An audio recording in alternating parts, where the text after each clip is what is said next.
বলে দিবে, ঠাস ঠাস করে 80 বছরের স্টেটমেন্ট হাতে দিয়ে দিবে, অর্থাৎ সাজার জন্য এবং আপনার মা দুইটা সাক্ষী দিবে আপনি 70 বছর বালা খাওয়ার পর থেকে হাঁটি হাঁটি কোন ভালো কাজে গেছেন, কত হাজার ভালো কাজ, কত হাজার অন্যায় কাজে গেছেন, চলে যাচ্ছেন রায় আমার মা দুইটা আল্লাহর সামনে কি দিবে, সাক্ষী দিবে। সুতরাং এই সেন্টিমেন্ট যদি গ্রহণ করবে ইনশাআল্লাহ, এই সেন্টিমেন্ট রাখবেন। তিনটা কথা মনে রাখেন চলে যাচ্ছে।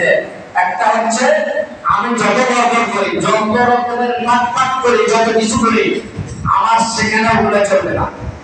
কিয়ামতের দিন উঠবেন যেভাবে দুনিয়া থেকে জন্ম হয়েছে, আমার পোশাক ছিল না, আমি ব্যয় করে কান্না হাসি করছে যে একটা ছেলে হয়েছে, কত খুশি, একটা মেয়ে হয়েছে, কত এমন জীবন করবে গঠন, মরণ হাসিতে তুমি কান্না করতেছিলা আর সমস্ত মানুষেরা খুশিতে হাসতেছিল, তাহলে তুমি এমন একটা জীবন গঠন করো, তুমি মরে যাবা, সমস্ত দুনিয়ার মানুষ এলাকার মানুষ তোমার জন্য চোখের পানি ছাড়ি কান্না করবে, এটাই তোমার জীবনের সফলতা।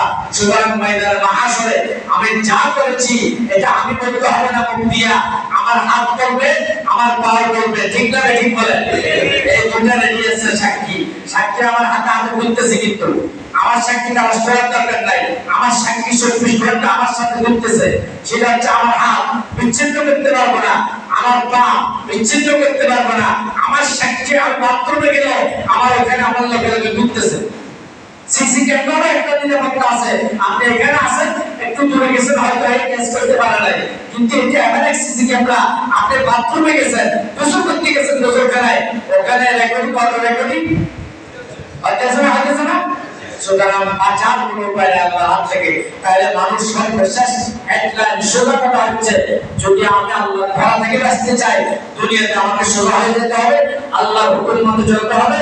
রাসূলুল্লাহ সাল্লাল্লাহু আলাইহি ওয়াসাল্লাম নবুয়তের জীবন এটা প্রচার করতে গিয়া কতগুলো জুলুমের শিকার হয়েছে, কতগুলো অন্যায় গায়ের উপর করা হয়েছে।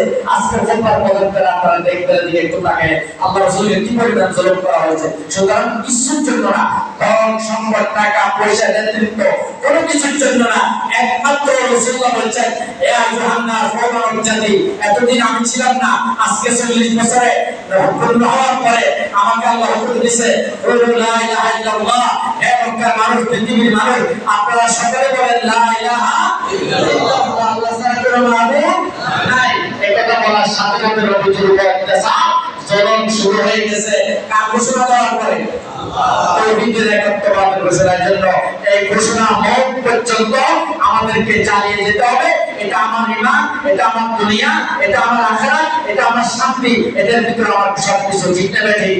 আল্লাহ আমাদের সবাইকে যারা ঈমানের উপর টিকে থাকার তৌফিক দান করেন।